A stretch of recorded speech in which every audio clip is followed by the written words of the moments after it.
Now the question है कि spark sequel होता क्या है। अब स्पार्क का तो हमें पता चल गया, लेकिन स्पार्क सीक्वल क्या है? ये एक डिस्ट्रीब्यूटेड एसक्यूएल क्यूरी इंजन है। इसमें हम स्पार्क का मॉड्यूल यूज करते हैं। किस लिए यूज करते हैं? ताकि हम स्ट्रक्चर डेटा की प्रोसेसिंग कर सकें और हमारी जो ट्रांसफॉर्मेशंस होंगी वो हमारी किस तरह होंगी? Using SQL. अब स्पार्क सीक्वल में जो आपकी एब्स्ट्रैक्शंस होती हैं उनको हम डेटा फ्रेम्स कहते हैं। जो डेटा एनालिस्ट हैं वो स्पार्क का अच्छा खासा फायदा उठाते हैं।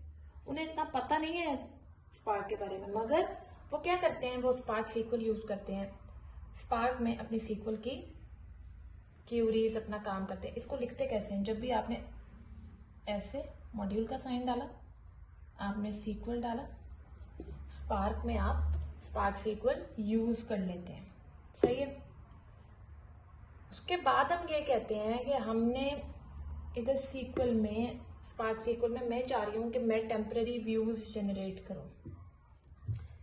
ये भी इंटरव्यू में पूछा जाता है। This is the most important question. Last 3 months पहले की बात है, मुझसे पूछा गया कि जी आप टेम्पररी व्यूज कैसे क्रिएट करेंगे।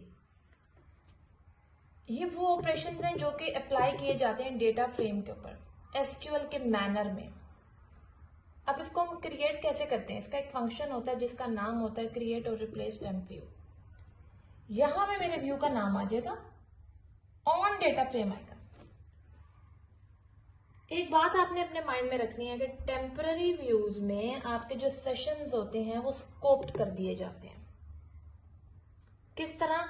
और आपका ये व्यू ड्रॉप्ड कब होता है? जब आपका सेशन एंड हो जाए। सेशन एंड हो गया, आपका व्यू खत्म हो गया, क्योंकि वो मैंने किया था टेम्पररी व्यू।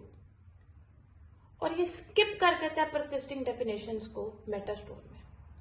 ग्लोबल व्यूज होते हैं वो क्या करते हैं? उसमें क्लस्टर वाइड एक्सेसिबल होते हैं।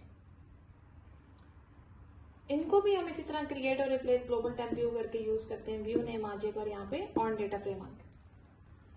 इनको हम शेयर कर सकते हैं अमंग मल्टीपल सेशंस या एप्लीकेशंस। इसमें क्या होता है कि इसमें लाइफ टाइम परसिस्टेंस होती है। जब तक मैं टर्मिनेट ना कर दूं स्पार्क एप्लीकेशन को, तब तक ये ग्लोबल व्यूज रहेंगे।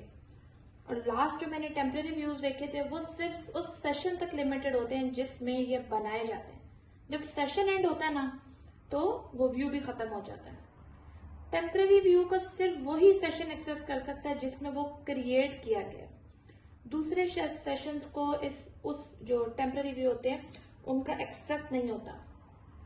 मगर जो ग्लोबल व्यूज होते हैं वो क्या करते हैं? पूरे क्लस्टर वाइड एक्सेसिबल होते हैं जब तक हम स्पार्क की एप्लीकेशन को टर्मिनेट ना कर दें।